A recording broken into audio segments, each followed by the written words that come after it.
Bon, bien, nous allons pouvoir commencer. J'avais disparu un moment, car j'attendais la responsable du pôle Limousin Patrimoine, qui est toujours là à l'ouverture. Elle est bien là, mais avec les contraintes de personnel, elle est obligée de rester à l'accueil à partir de 18h à l'arrivée. Donc, et vous prie de...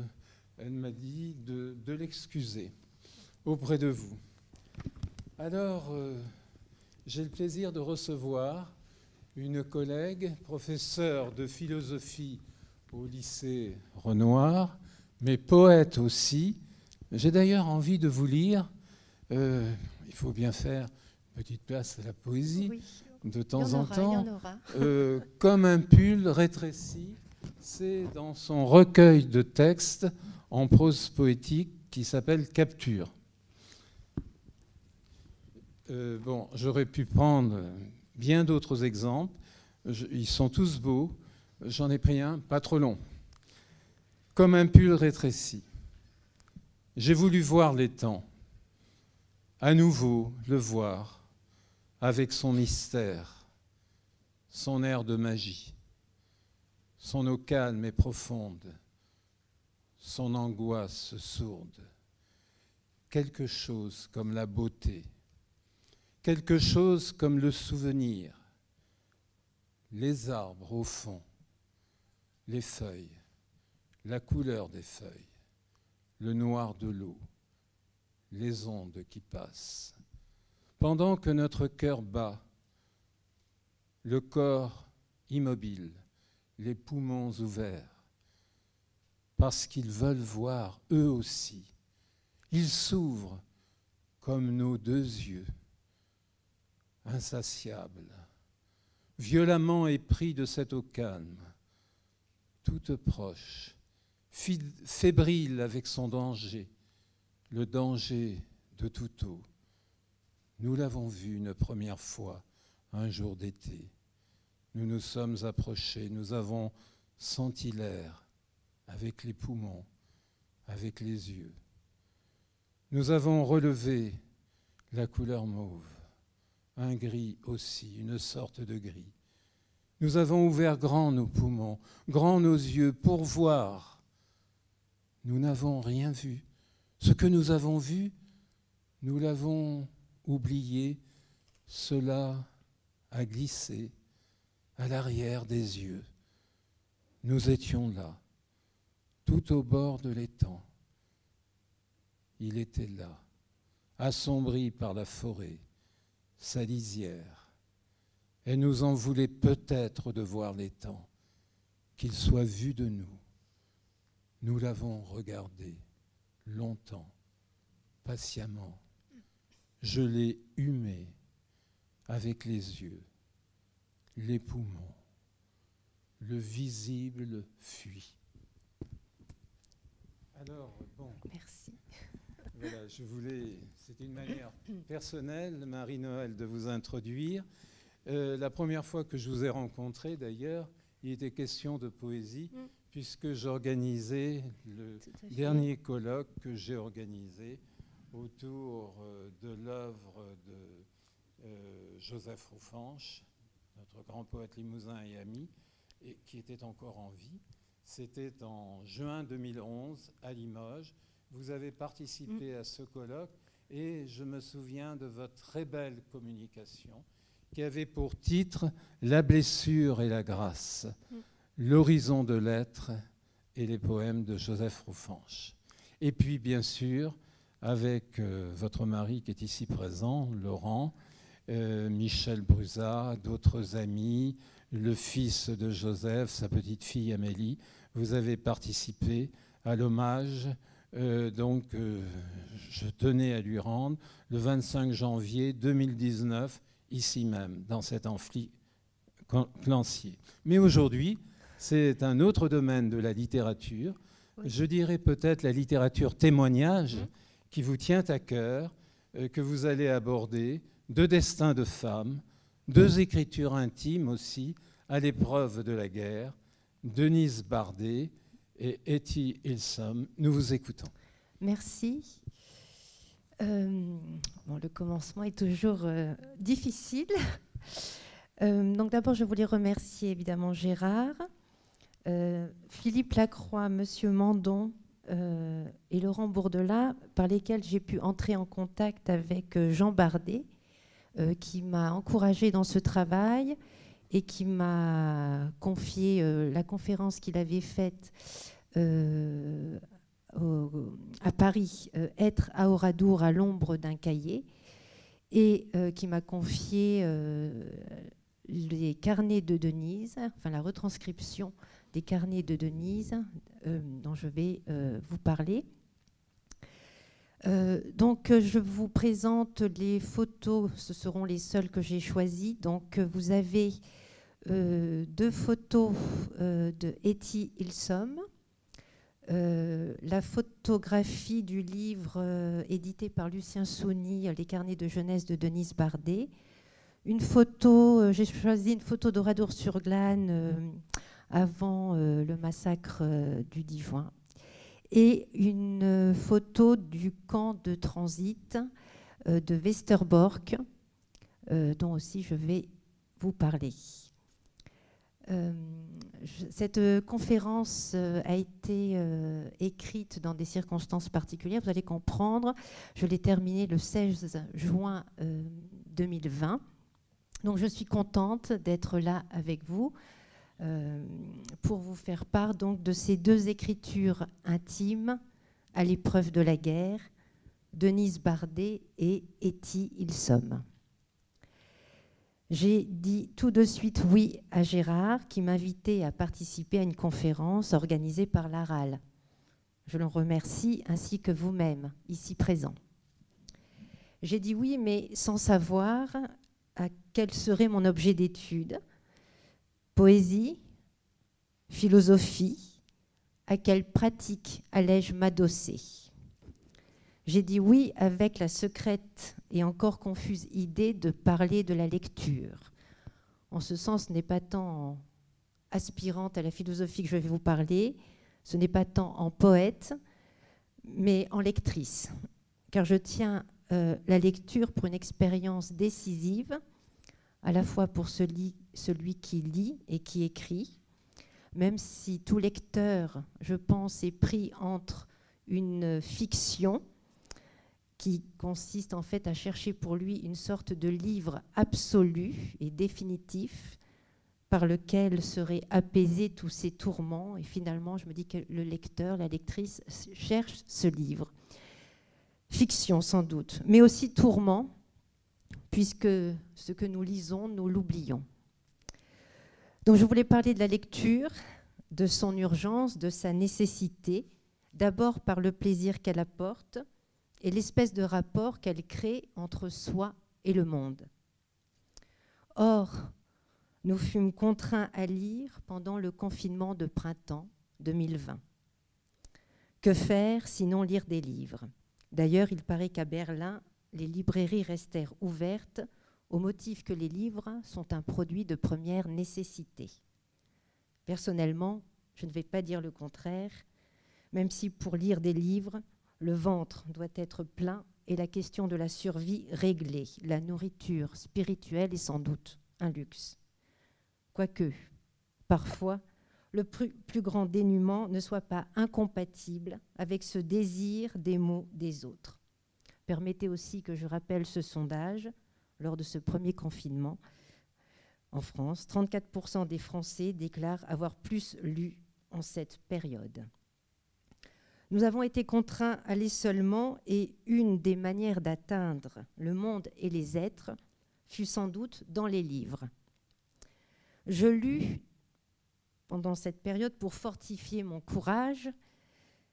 J'en avais besoin puisque ma mère venait de mourir d'un effroyable cancer.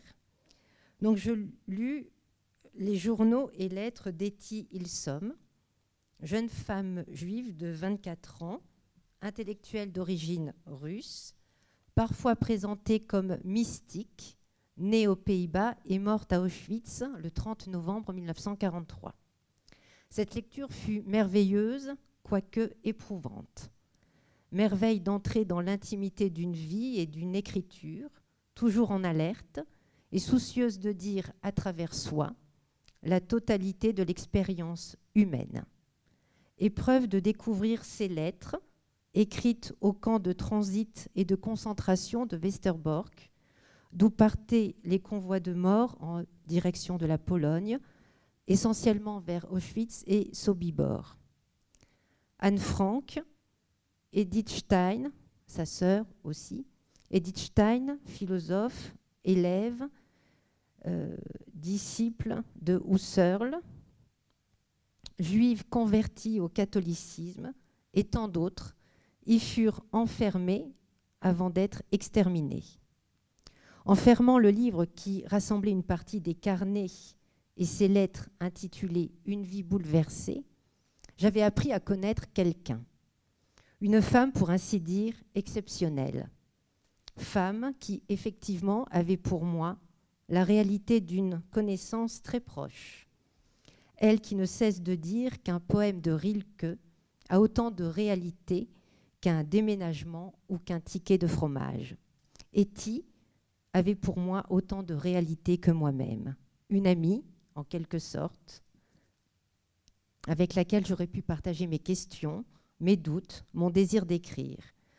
Je relus à l'automne l'œuvre intégrale de ses écrits. Nous n'avions pas fini d'avoir besoin de fortifier notre courage. Que faire d'autre que d'aller en chercher dans le témoignage intense d'une vie complète, mais stoppée net par la plus grande horreur. Cette lecture fut comme la première, enthousiaste et difficile. J'appris encore, j'affinai ma connaissance, entrai dans un univers dont le centre radieux était Etty. J'entrai aussi dans une œuvre littéraire, celle-là même qu'Etty voulait construire, une fois résolue la question, je cite, de son être et de ses contradictions. Vous le savez, lecteurs, lectrices, l'émotion esthétique appelle le partage. Un jour de grande discussion, mon mari est ici présent, Laurent Bourdelat, me rappela que nous avions lu dès sa parution les cahiers de jeunesse de Denise Bardet. Mon objet d'étude était tout trouvé pour vous parler aujourd'hui de ces deux écritures intimes à l'épreuve de la vie et de la guerre et de ce qu'il y a de plus immoral en elles, la destruction de la valeur humaine. Certes, vous pourriez vous étonner de ce rapprochement eu égard à l'ampleur du journal de l'une et à la minceur des carnets de l'autre. La question ne saurait être quantitative, mais bel et bien qualitative, de cette qualité d'être dont parle le neveu de Denise Bardet, Jean, dans le beau texte qu'il lui a consacré en guise d'introduction dans l'ouvrage publié en 2002 par les éditions Lucien Sauni.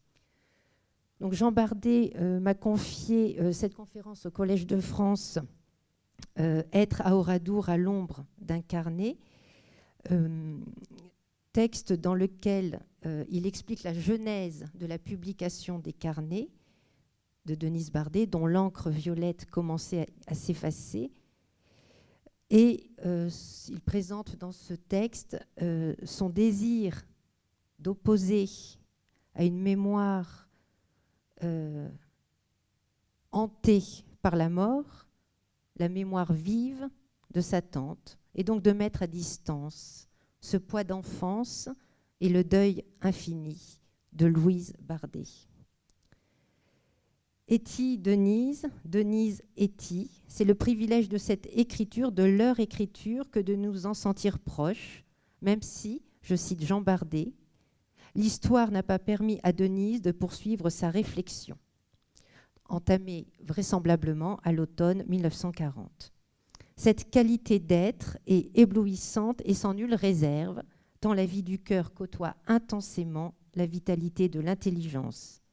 Tant la lucidité n'oublie pas les choses simples, tant l'esprit ne cède en rien au plaisir du corps. Ce dont je voudrais vous faire part aujourd'hui est cet appui commun à la vie qu'elles ont pris toutes deux.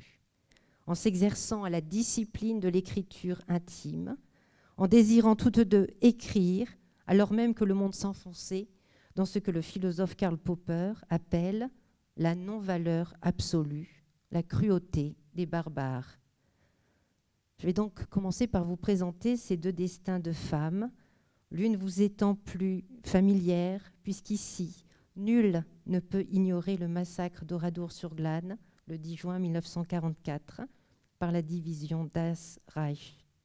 Tragédie, certes, mais quel portrait de femme!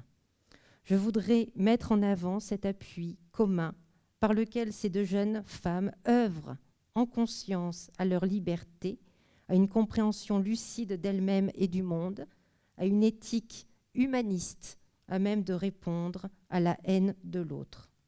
Enfin, je voudrais dire un mot, alors on verra,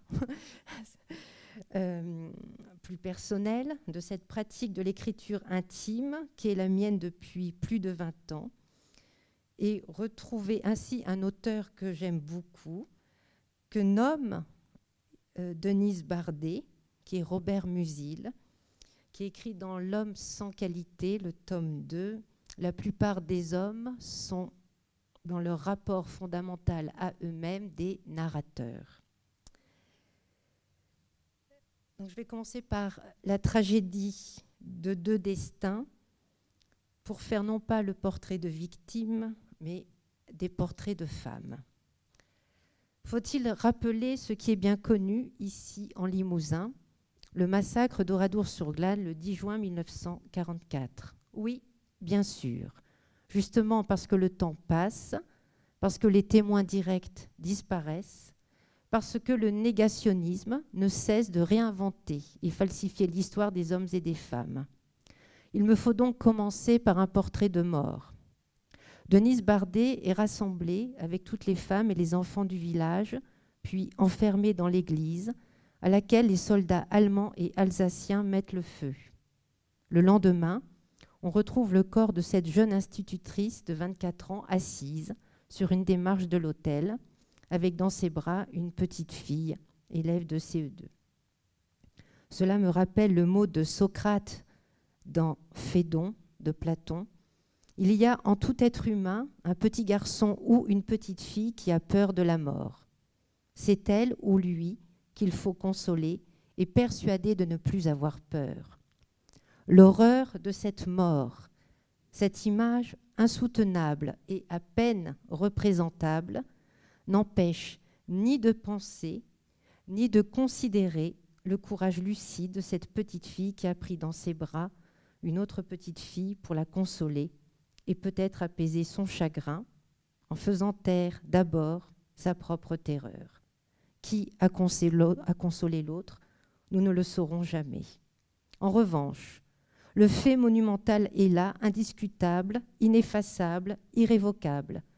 Eut lieu ce jour-là un crime contre l'humanité, un crime moral. Ce fait ne nous empêche pas de regarder en face les êtres radieux, mais terriblement humains qui furent détruits. Denise Bardet, à travers ses carnets, se révèle ainsi à nous. Tout comme Esther Ilsom.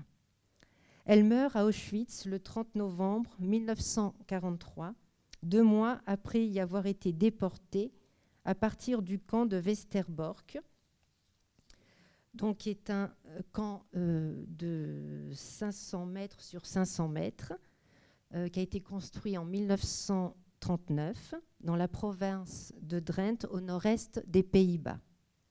Alors c'est d'abord un camp central de réfugiés juifs allemands, puis à partir de 1942, un camp disciplinaire de transit pour les juifs des Pays-Bas.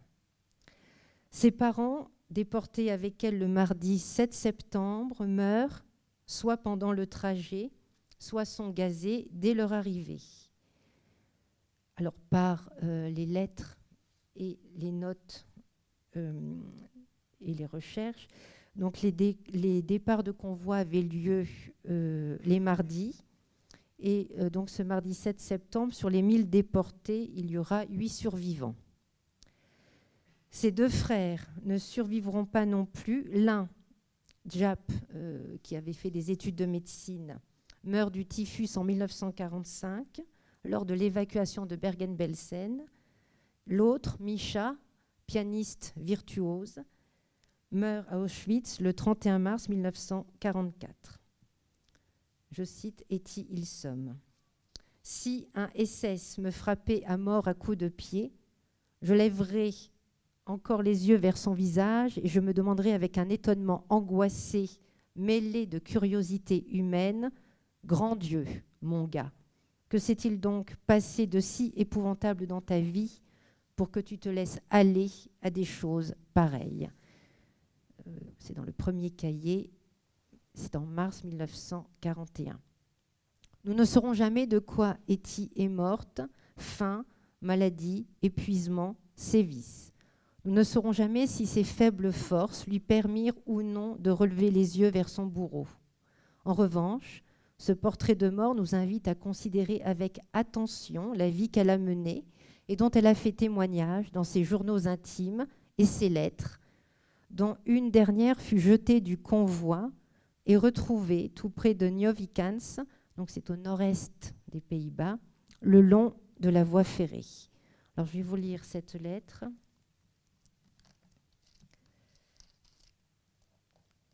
Qui nous est parvenue.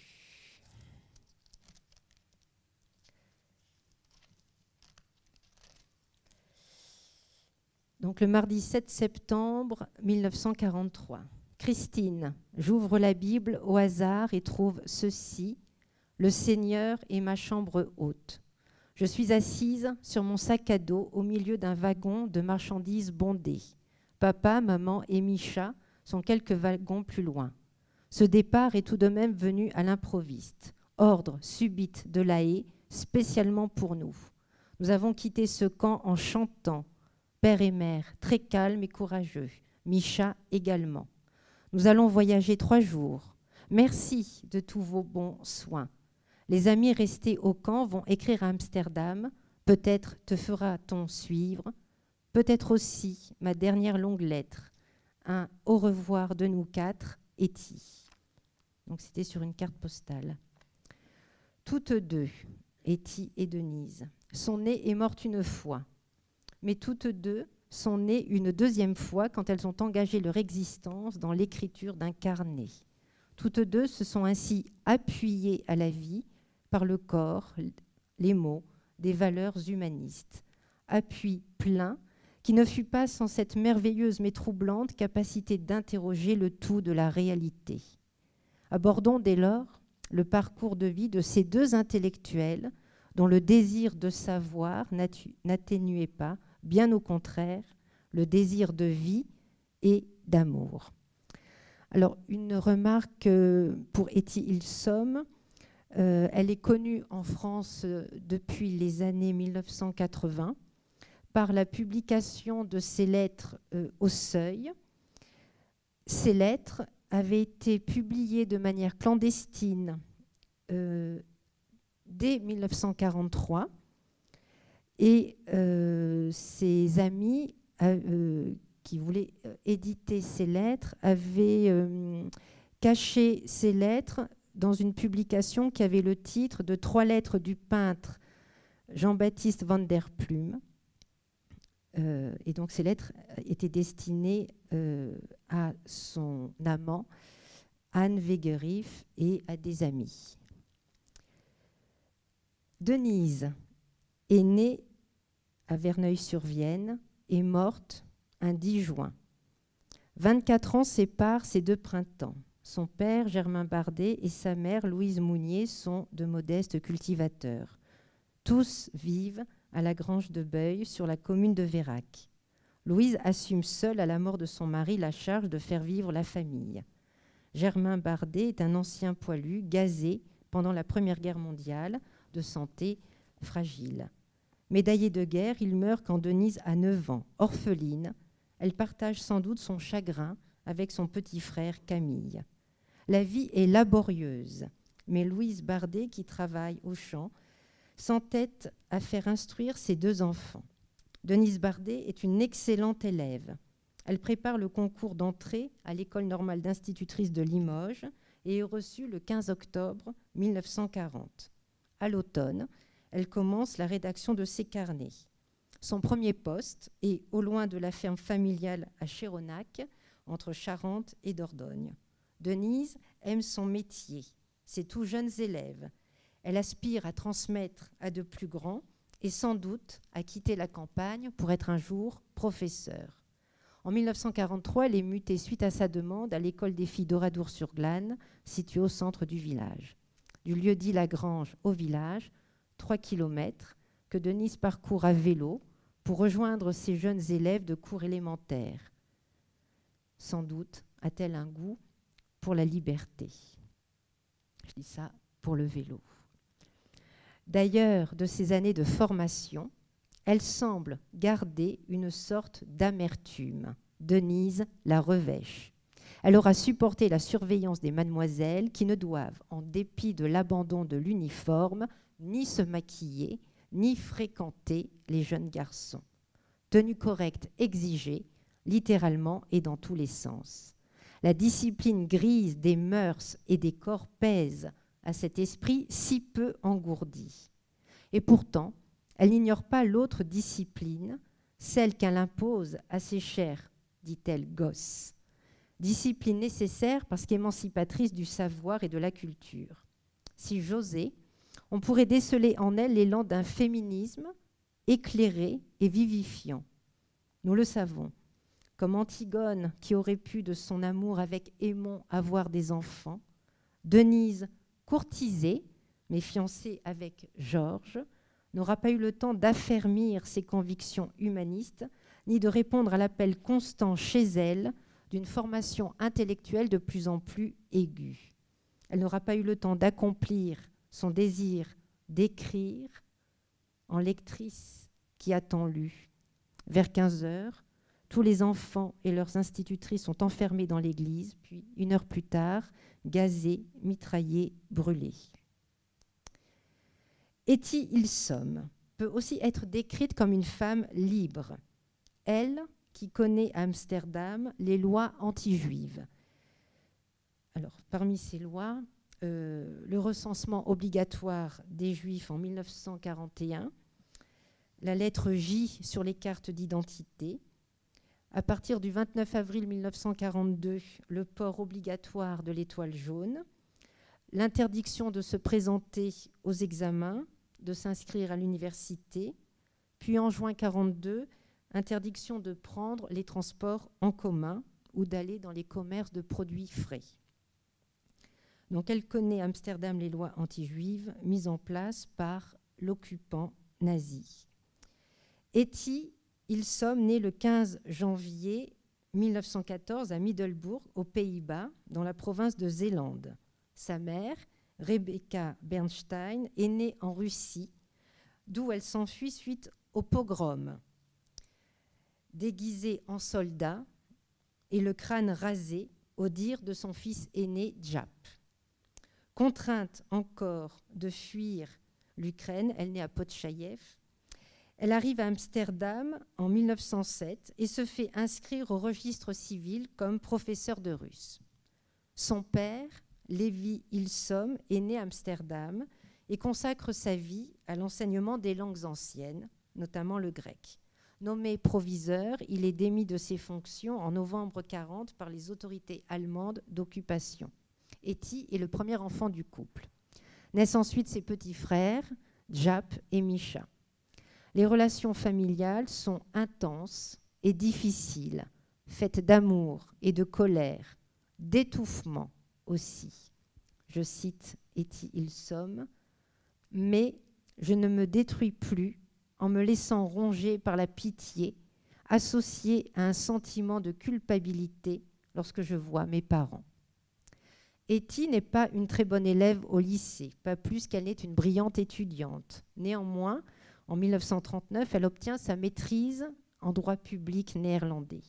Son goût va en entier à la langue russe et à sa littérature. Elle dit « Étudier la grammaire et faire du thème est une de mes passions. » Langue qu'elle enseigne dans le cadre de l'Université populaire d'Amsterdam, mais aussi en cours privé, jusqu'à son départ pour le camp de Westerbork. Etty est une jeune femme indépendante. Sa sexualité est libre. Elle vit depuis 1937 avec un comptable, Hendrik Wegerif, veuf et bien plus âgé qu'elle, dont elle dirige la maisonnée.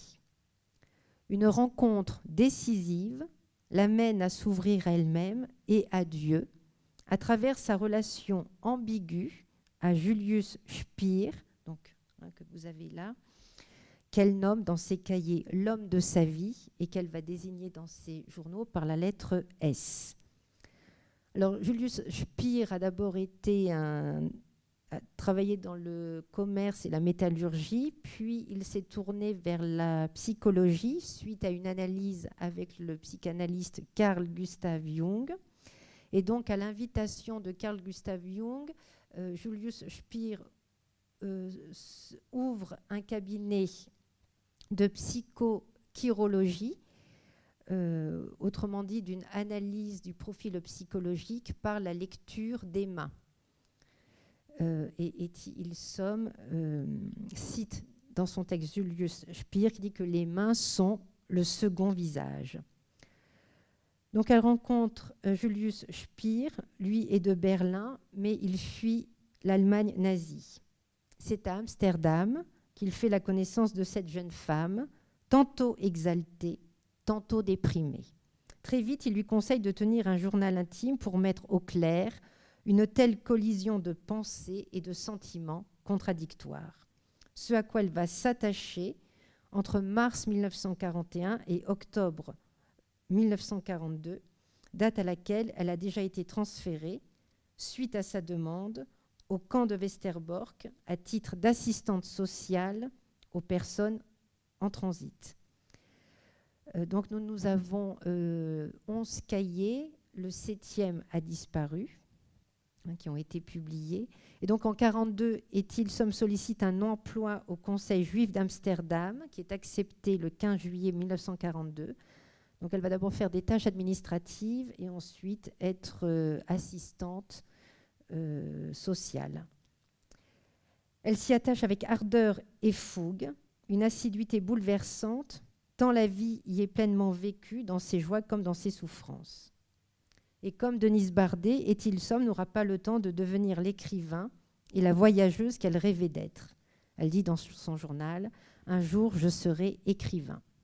Déportée avec toute sa famille à Auschwitz en septembre 1943, elle y meurt fin novembre de la même année. L'appui à la vie. Pour commencer, je voudrais vous lire le poème recopié intégralement par Denise dans ses carnets de notes, un poème qui s'appelle « L'empreinte » de la poétesse Anna de Noailles, mais dont ne reste que le premier vers en guise de sous-titre au journal de Denise. Je m'appuierai si bien et si fort à la vie. Poésie.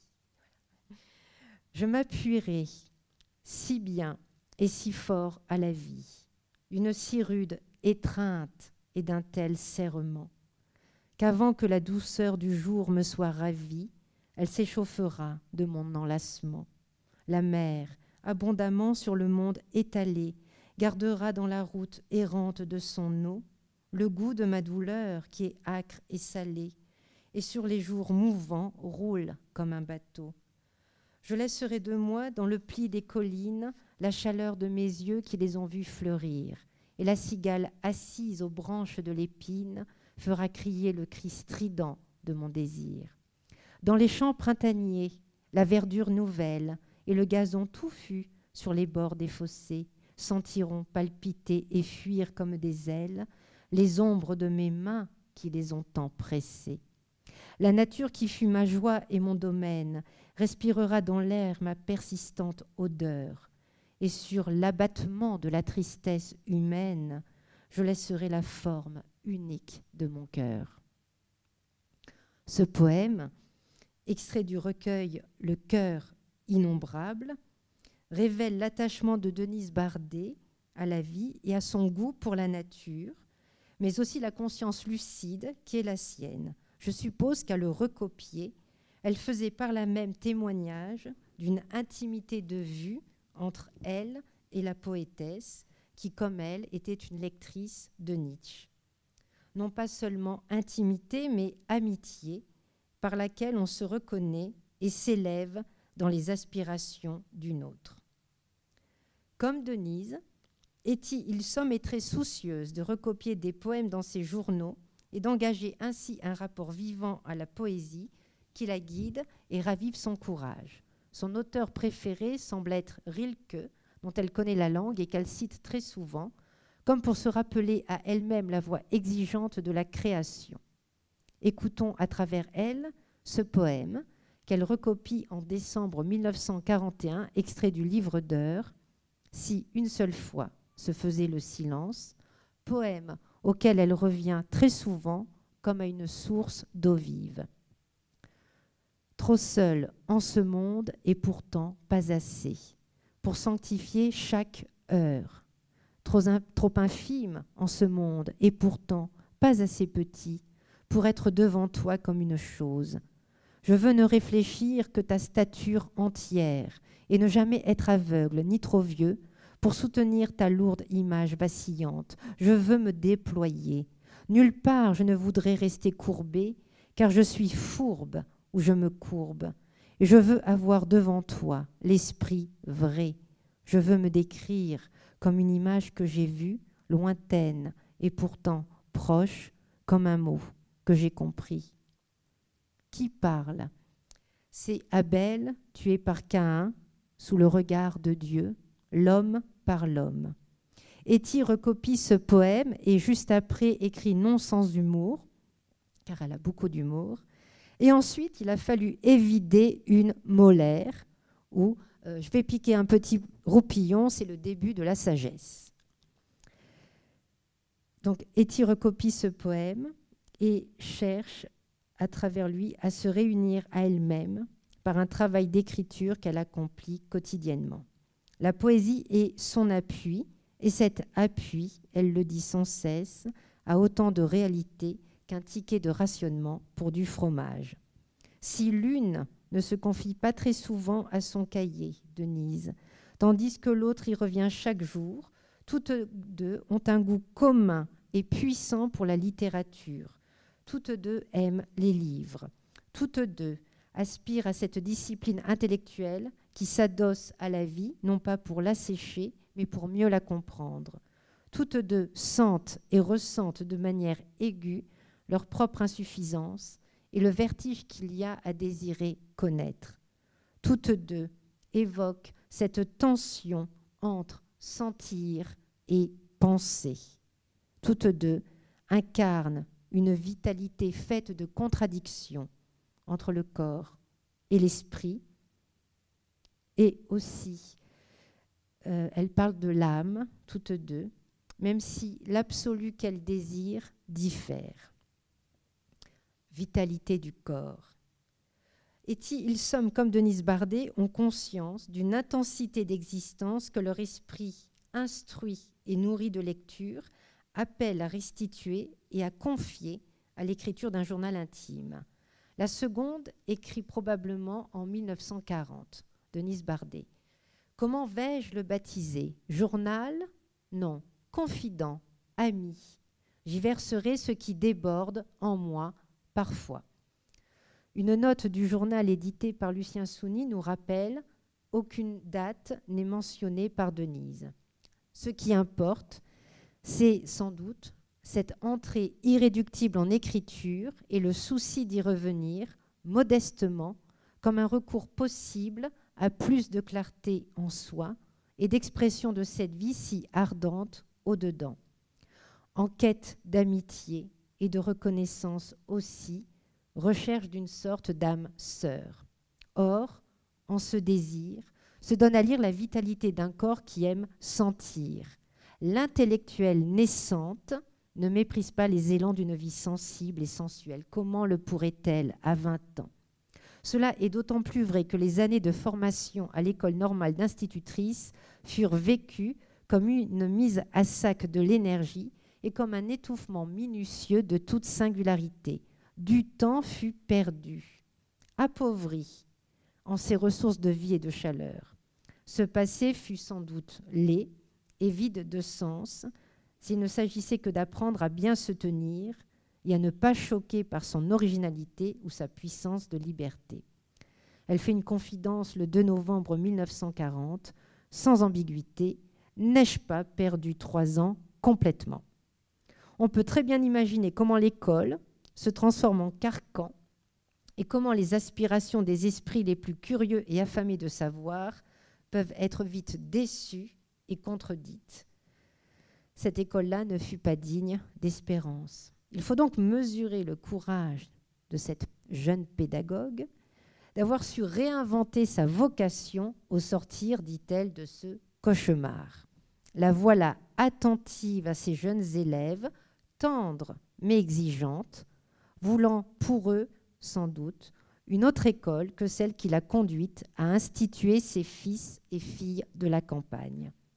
Aussi, cette vitalité contrainte appelle sans cesse à la vie et à son renouveau. Le corps est un joyeux relais. À la lire, marcher, sentir le contact de l'air vif et frais, sentir son corps frissonner, l'appui des jambes sur le sol et sans doute l'appui de la pédale sur le vélo. Éprouver la joie des forces qui se concentrent et détendent, résister au froid, se livrer à lui, marcher à la lueur de la récompense prochaine d'un bon feu de cheminée, se pencher, se piquer à ramasser des châtaignes, vivre pleinement la beauté offerte de chaque saison, marcher aussi et se griser de la vitesse du voyage en voiture, marcher, pédaler, seul ou en bonne compagnie. Le corps de Denise rajuste sans cesse, je cite, la compréhension de la nature, qu'elle admire tant dans la poésie de la comtesse de Noailles. Et pourtant, elle dit, cette âme de paysanne garde en tête de quitter la campagne et ce qu'il y a de plus petit en elle, autoritarisme des directeurs d'école et les cancans en tout genre. Liberté serait peut-être le mot préféré de Denise Bardet si ce n'était pas honnêteté.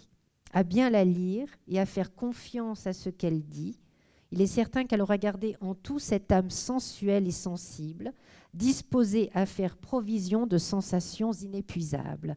Comme elle l'écrit, les êtres humains ne savent pas cueillir l'instant qui passe dans ce qu'il a d'irrenouvelable. Cette vitalité du corps, on la retrouve chez Etty Hillesum, bien qu'elle soit plus tourmentée et tragique, au moins pour 2 raisons. Etty Hillesum fait régulièrement le récit d'un corps qui souffre, maux de dents, migraines, maux de ventre très intenses, grande fatigue du corps. Et elle raconte un avortement qu'elle vit pourtant comme un bienfait. Etty Hillesum a 28 ans, une sexualité libre, mais non libérée de culpabilité. Elle exprime clairement ses désirs, ainsi que sa relation étrange au psychologue Julius Spier. Notamment, il travaille avec des luttes au corps à corps et à lire, on ne sait pas si oui ou non ils ont été amants. Voilà. Elle aime 2 hommes qui sont plus âgés qu'elle. Elle fait l'amour avec l'un et la question est indécidable pour savoir si elle a eu des relations avec Spier et réciproquement. Or, à bien suivre le cheminement d'Etty à travers ses cahiers, on comprend que cette vitalité sexuelle va se transformer intimement en autre chose que la référence constante à Rilke permet de comprendre. Elle cite Rilke y dit qu'il viendra une époque où hommes et femmes ne seront plus face à face, mais côte à côte pour supporter ensemble le lourd fardeau du sexe. Etty Hillesum est pleinement une femme par l'expérience du plaisir et de la douleur, mais ce corps est en même temps traversé par des énergies chaotiques et un profond désir de paix et d'élévation. Corps sexué qui tend à dépasser les appétits de sa propre chair. Une ascète dans un corps gourmand. Le récit de cette vitalité dynamique et tourmentée dessine le portrait d'une personnalité complexe et complexée. Elle regarde souvent les jambes des autres femmes parce qu'elle trouve que les siennes ne sont pas jolies. Etty aime manger et elle s'en veut de manger de bonnes choses en temps de rationnement alimentaire. Elle s'en veut parfois de sa gloutonnerie et peste contre son estomac malade. Elle aime ses tartines, le rite du repas en commun dans la maisonnée de Hans Wegerif qui accueillait en fait de nombreux étudiants. Elle aime la convivialité, le fait de manger ensemble. Elle aspire parfois à manger moins, donc elle fait des séances de gymnastique. Elle s'exerce à manger peu au regard de ce qu'elle entrevoit de l'avenir des Juifs. Son corps est tout en tension, coquette.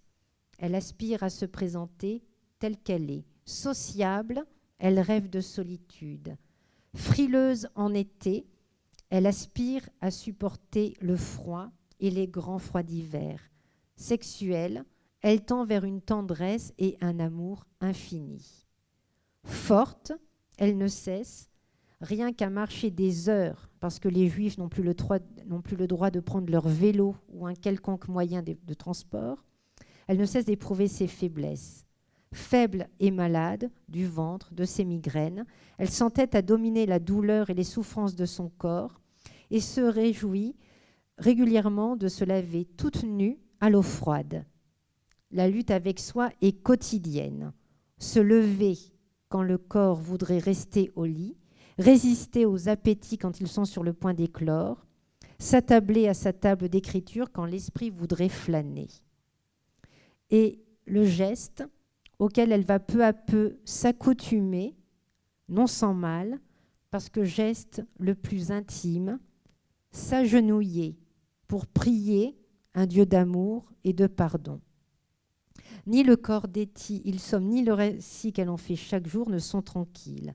Elle aussi a conscience d'un tout plus vaste qui semble englober le tout de son être. Nature, Dieu, elle s'accorde à tenir le petit caillou, la violette, telle fleur, tel arbre, la voûte du ciel, pour une présence aussi importante que la sienne.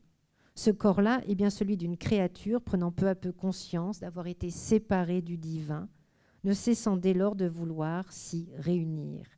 Mais le chemin est sinueux quand on aime deux hommes. Liberté serait peut-être aussi le mot préféré d'Etty Hillesum si ce n'était pas patience. Elle cite souvent un vers de Rilke qui écrit ici, parlant de la poésie, le temps ne peut servir de mesure. Donc deux maximes toutes personnelles qui rappellent que Denise Bardet et Etty Hillesum ont non seulement à travers un corps vigoureux le goût de sentir, mais aussi celui de la pensée, autre vitalité et cœur de leur courte existence. Vitalité d'esprit et d'âme. Les aspirations de Denise Bardet sont grandes. Quitter un jour la campagne, devenir professeur, écrire. Son confident, le journal qu'elle tient de temps en temps, est le témoin de son perpétuel désir de comprendre et de savoir. Pour preuve, toutes les lectures dont elle parle, alors, dont la restitution a été faite par Jean Bardet, citation recopiée par Denise donc dans des carnets, avec, alors j'ai refait le compte, 160 entrées d'auteurs, de théâtre, de romans, de poésie. Et ces citations témoignent d'un goût littéraire très sûr qui est fait à la fois d'auteurs classiques et de littérature contemporaine de l'époque de Denise Bardet. Donc pour preuve, dans son journal, la mention de ses travaux littéraires, son souci de l'étude définit cette vitalité à l'œuvre dans toute formation intellectuelle. Lectrice de Nietzsche, elle sent bien que cette lecture nécessite un travail de mise à distance et d'explication rigoureuse. Intéressée par la morale kantienne et la justesse morale de son impératif, considère autrui comme une fin en soi et jamais simplement comme un moyen. Donc Denise Bardet se donne pour projet ferme d'étudier Kant. Retrouvant d'anciens cahiers de jeunesse, elle constate elle-même combien son esprit est affamé d'idées, tout comme ces mêmes idées ont besoin d'être reprises, discutées, examinées, fondées. Tout comme elle est consciente de la nécessité d'un travail d'écriture pour les amener à une meilleure formulation. Penser est donc pour Denise Bardet une noble tâche. Sa vitalité intellectuelle est incontestable. Or, il est difficile de séparer cette aspiration de sa dimension éthique. Cette fille de la campagne ne se contente pas d'apprendre et de fournir en livres sa bibliothèque. Alors, sans doute guidée par sa professeure de français de Saint-Léonard, Madame Chibois.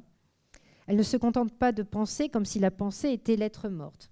D'ailleurs, elle rappelle qu'elle fut épistolière et que dans la lettre à l'amie Ernestine, nous ne craignions pas d'affirmer tout ce que nous sentions en nous.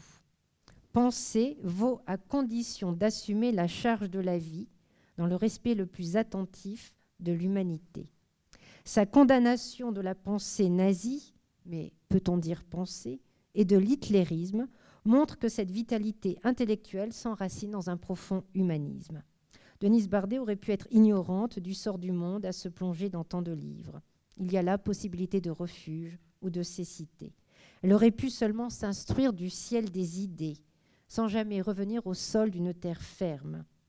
Cette jeune femme fut le contraire, une intellectuelle soucieuse de mettre en œuvre l'attitude la plus juste à ses yeux, sauver l'Allemagne de la barbarie la plus inhumaine. Troisième cahier, page 47. Non seulement sauver la culture, mais préserver l'idée lumineuse de la valeur de la vie humaine. Ni haine, ni peur. On ne saurait trop rapprocher cette attitude de l'essence de la philosophie, dont la véritable portée est sagesse. Denise Bardet s'efforce de prendre en note ses lectures allemandes, le docteur Faustus, elle parle d'Anne Richman. Elle élabore, par ce patient travail de l'esprit, une conscience morale et politique, en dépit de la phrase sur Pétain venant à Limoges, évidemment représentée comme sans doute l'espoir d'une paix, mais elle ne renonce pas au mystère de la vie. Mystère de la vie, on trouve cette expression aussi plusieurs fois dans son cahier. Cette tension ou cette complète définition de l'esprit comme éthique se donne aussi dans les cahiers et la personne de Etty Hillesum. Alors, Denise Bardet en parle de l'autre Allemagne. On retrouve cette idée chez Etty Hillesum. Elles partagent toutes deux une exigence humaniste qui les force moralement à ne pas haïr comme à sauver en tout, y compris de l'Allemagne, intelligence et beauté, les œuvres de l'esprit comme celles de l'art, sauver l'homme de sa misère égoïste. Exigence qui ne renonce pas à cette idée très puissamment ancrée chez Etty. La vie est belle et a du sens. Quel mystère quand on a conscience comme elle et une conscience très aiguë de son propre avenir. Je la cite en juillet 42, le 3 juillet. Quand on a une certitude nouvelle dans sa vie, il faut lui donner un abri, lui trouver une place. Ce qui est en jeu, c'est notre perte et notre extermination. On veut notre extermination totale. Il faut accepter cette vérité. Et cela ira déjà mieux. Etty Hillesum veut voyager dans le monde entier pour être journaliste et écrire. Ce désir d'ailleurs a une source, la langue maternelle russe. Elle veut être un pont entre les cultures et rendre possible l'une par l'autre la compréhension. Elle qui n'aura eu de cesse en 2 petites années de récapituler la totalité de l'expérience humaine à la lumière d'une petite lampe de bureau, elle veut quitter Amsterdam, l'Europe de l'Ouest, pour de grands et incertains voyages en Russie et ailleurs. Et pour cela, elle se forme lecture et grammaire russe. Etty Hillesum ne cesse de lire des livres et, comme Denise Bardet, d'enrichir sa bibliothèque. La maîtrise de droit qu'elle possède ne semble pas lui servir à grand-chose. Elle va vivre en fait de petits métiers. Elle sera dame de compagnie, dactylographe et elle donnera des cours particulier de russe. Elle est diplômée, mais un esprit affamé comme le sien ne saurait se résoudre à fermer les livres une fois le diplôme obtenu. La vitalité intellectuelle se définit aussi dans cette quête d'intelligibilité qui, loin d'appauvrir par ses réponses, ouvre de nouvelles possibilités de questions. L'esprit d'Etty Hillesum est aux aguets, perpétuellement, intranquille, d'où l'urgence et la nécessité d'écrire, mettre en forme pour apaiser les tourments d'une vie personnelle, mais surtout forger une vision intelligente et lucide du monde, ce qui devrait être le travail de tout intellectuel. Etty Hillesum peine à lire Dostoïevski en russe. Elle s'y essaie, elle s'y applique. Elle revient à Rilke, à Jung. Elle entre par l'intermédiaire de Speer dans la parole biblique, l'Ancien et le Nouveau Testament. Elle va lire Augustin. À travers elle, on comprend combien la lecture est une dette infinie. Est-ce pour cette raison peut-être qu'on s'en acquitte dans un journal par l'acte de recopier à la main des passages entiers de livres? Etty forme son esprit et sa conscience au contact du livre d'heures du poète Rilke. Elle y puise des règles de vie très concrètes, dont la première serait patience. Lire et écrire, penser une vie pleinement vécue. La vitalité intellectuelle d'Etty Hillesum obéit au même principe éthique de l'humanisme, ne pas haïr ce qui pourrait être haïssable, d'abord l'Allemagne, puis sa propre vie de juif persécuté. Les propos de cette jeune femme ne sont pas évidents. À travers eux, quelque chose, ou plutôt quelqu'un, résiste de tout son être. Les restrictions et persécutions mises en place par l'occupant nazi et avec la collaboration évidemment des autorités des Pays-Bas sont de plus en plus éprouvantes. Donc, les grandes rafles du 20 et 21 juin 1943 dans un quartier populaire qui avait été transformé en ghetto. Et c'est cette rafle qui envoie les parents d'Etty et Misha au camp de Westerbork. Elle écrit « Chacun connaît quelqu'un qui a été déporté dans un camp de travail ou assassiné. Des convois partent la nuit, nul n'est ignorant. » Alors certains et certaines vont entrer dans la clandestinité, c'est ce qu'elle rapporte, ou se suicident. Et donc elle raconte le suicide d'un professeur de russe qu'elle aimait beaucoup, avec lequel elle discute la veille de sa mort. Etty ne veut pas, elle résiste. Toute sa formation intellectuelle, toute la discipline d'esprit à laquelle elle s'est pliée, lire, écrire, traduire, enseigner le russe, refuse. Alors elle dissuade une amie de se suicider. Ce qu'elle veut, elle, c'est comprendre et aider les siens. Assumer la charge d'un destin commun pour lequel elle pense avoir préparé ses armes. Ne pas haïr ni avoir peur. Faudrait-il tuer tous les Allemands? Elle débat beaucoup avec ses amis. Et elle a toujours cette idée qu'un seul resterait qui serait digne et bon, celui-là sauverait l'idée de l'homme. La pensée pour elle est donc courage. Courage d'affronter tous les découragements et toutes les tentations de vengeance ou colère. Cette vitalité qui répond aux pulsions mortifères traverse tous les cahiers et les lettres d'Etty, écrites depuis le camp de Westerbork.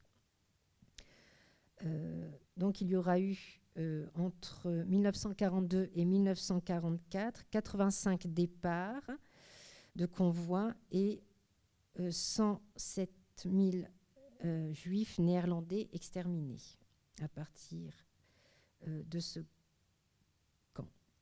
Cette traversée a son mystère, puisque cette jeune femme, juive hollandaise, ne cesse de cheminer vers Dieu et l'amour de toute créature comme de la création.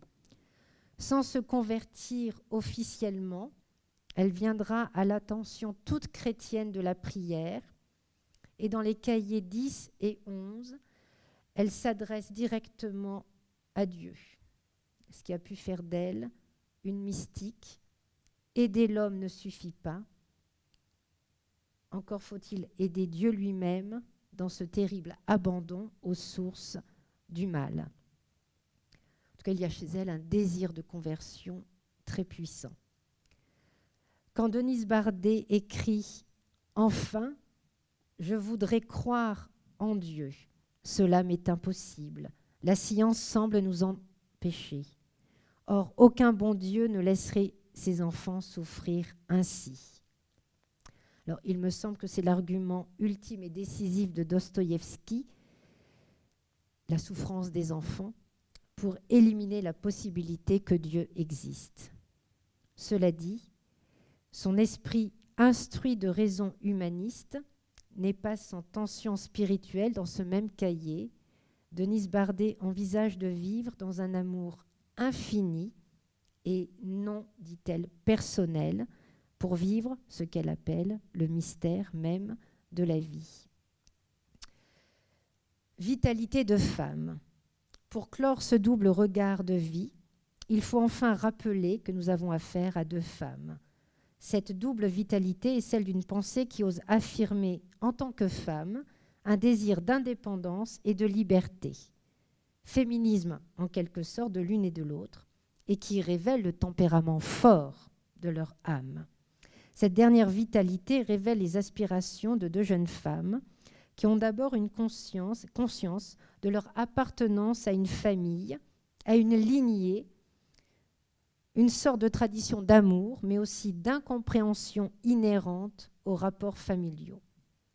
Denise Bardet écrit ainsi : « Je désire des choses, les aurais-je jamais. Écrire toute la journée, puis déjeuner vivement, puis écrire de nouveau dans l'après-midi, dîner et fumer une cigarette et rester seule encore un moment, jusqu'au moment de me coucher. Qu'une jeune femme puisse ainsi exprimer, certes pour elle-même, des désirs, entame un nouvel âge.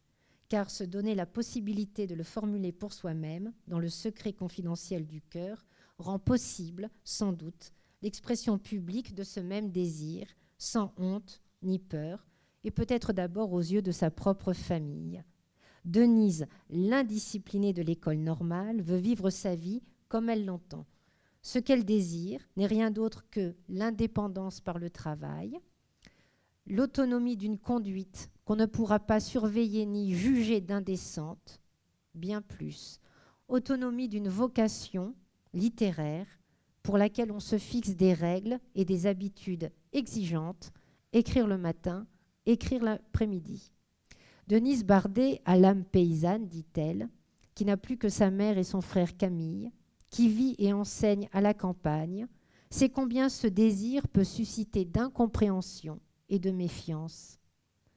Elle dit, dans son premier cahier, « Il y a tant de points où nous ne nous comprendrons et même où nous ne nous rencontrerons jamais. » Denise Bardet incarne sans le savoir cette vitalité revendicatrice des femmes qui veulent exister par et pour elles-mêmes. D'ailleurs, il y a dans sa bibliothèque des ouvrages qu'on pourrait qualifier de féministes, Lagarson et d'autres. Bon. Donc Denise Bardet incarne, féministe, elle l'est déjà par cette audace à écrire ce qu'elle désire vraiment. Des amis, c'est sûr, car eux et elle peuvent comprendre. Des amants, un mari, fiancé, elle a quand même ce regard et cette distance par quoi elle voit, je cite, le comique des êtres et des hommes, leur lâcheté comme leur faiblesse. Denise Bardet veut un destin digne de la femme qu'elle est, consciente de l'unicité de cette vie et des obstacles qui la traversent, dont le sentiment parfois de solitude et de perte de sens, quand, dit-elle, un vide horrible atteint tout. La liberté d'une femme exige ce courage et cette ferme volonté. Les nombreuses lectures philosophiques de Denise Bardet l'auront certainement convaincue de s'affranchir de toute répétition et engourdissement de corps et d'esprit, d'âme, et pour tout dire, de s'inventer elle-même. Est-il somme à cette même ardeur à vouloir construire son destin de femme ? Féministe, elle l'est par son mode de vie et la singularité de son caractère et de sa volonté.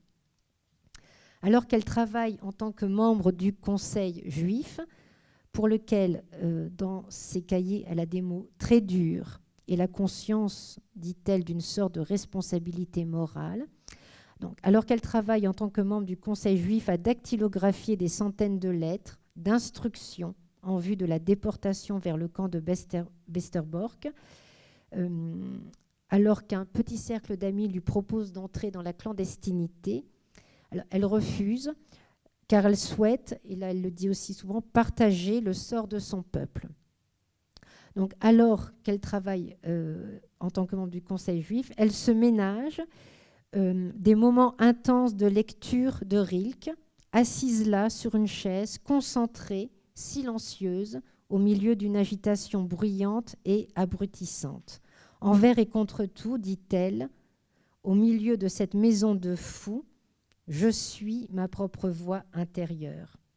D'abord, celle d'une femme qui connaît le poids de la famille, une mère qu'elle aime, mais hystérique, et dont elle a honte quand elle la voit manger avec d'autres mères de famille. Un père mutique, qu'elle estime, mais qu'elle ne comprend pas. 2 frères, dont l'amour est mêlé d'angoisse et de grandes douleurs psychiques. Tous 2 feront un passage, surtout le cadet, par l'hôpital psychiatrique. Etty Hillesum a une conscience marquée de la singularité qui est la sienne au cœur de cette famille juive tourmentée et chaotique. De même, en tant que femme, elle connaît les errances de la sexualité et les chagrins d'amour. Elle avorte, elle raconte cet avortement, et elle se réjouit de ne pas faire entrer dans ce terrible monde une petite conscience à laquelle elle s'adresse, de laquelle il faudrait s'occuper.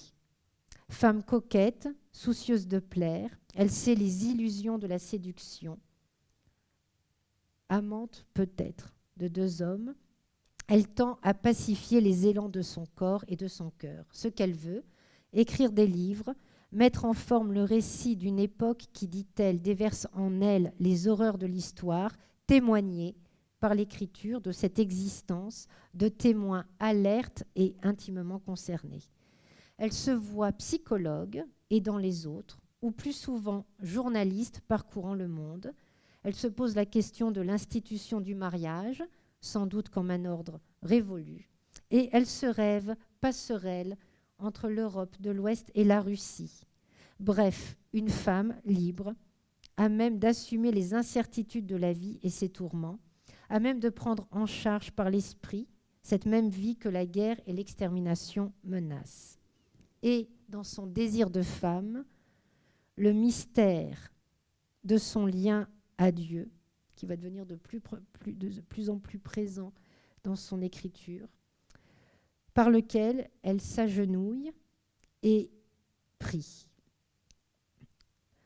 Au moment de partir vers le camp de Westerbork pour y être finalement détenue, elle se dit là-bas le cœur pensant de la baraque, puis déportée vers Auschwitz en septembre 1943, Etty Hillesum n'aura de cesse de répéter qu'elle est prête.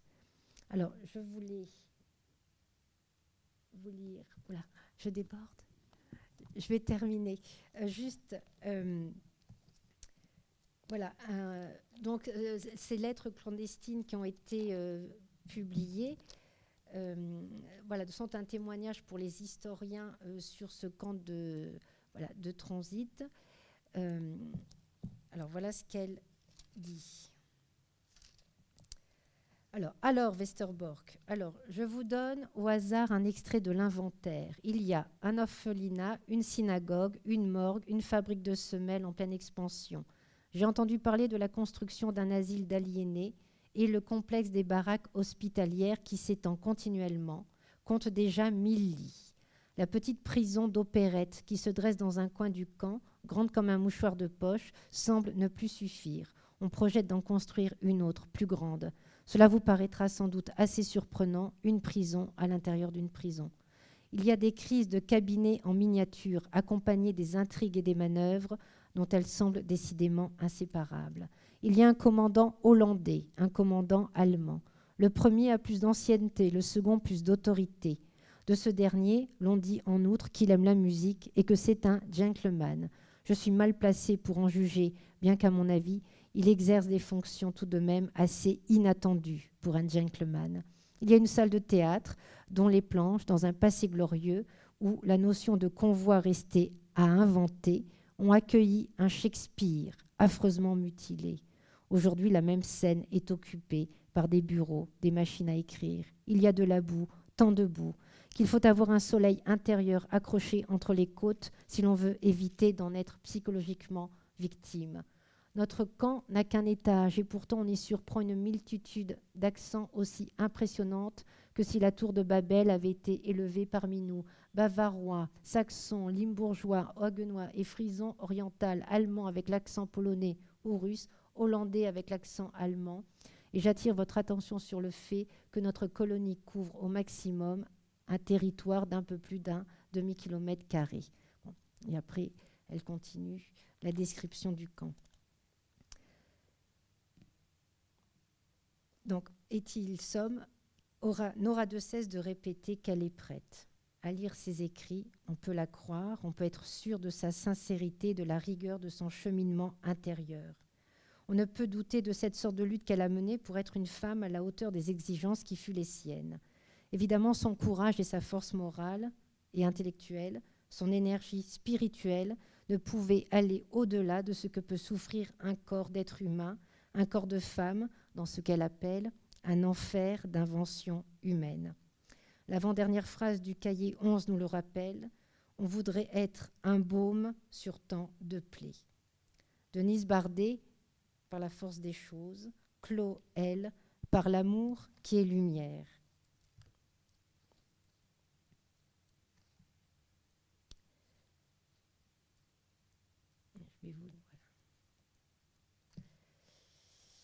Non, la vie est pour moi un mystère, elle est faite d'amour et de douleur, on aime, on souffre et il faut aimer. Pour moi, je sens que j'ai besoin de vivre dans l'amour de toute chose, pénétrer tout si profondément et si réellement qu'on l'aime. Cela n'exclut pas la haine, loin de là. Je veux dire que cela n'exclut pas la colère, mais j'avoue que je n'ai l'impression de bien faire que lorsque je vis avec l'amour. Je ne parle pas d'un amour personnel, vous comprenez, mais du sentiment infini. Pourquoi faut-il aimer? On ne sait, c'est un mystère. Mais l'amour est comme une lumière.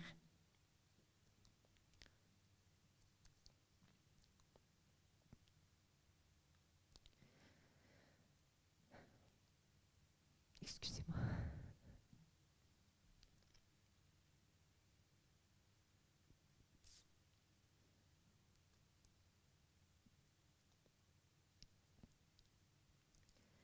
L'horreur ne les aura pas définitivement assassinés. Qu'emporter, se demande Etty dans son rucksack, son sac à dos? Des livres, Bible et grammaire russe, au moins une petite place au fond du sac à dos. Je suis heureuse d'avoir pu les lire et partager avec vous. C'est le destin de femme.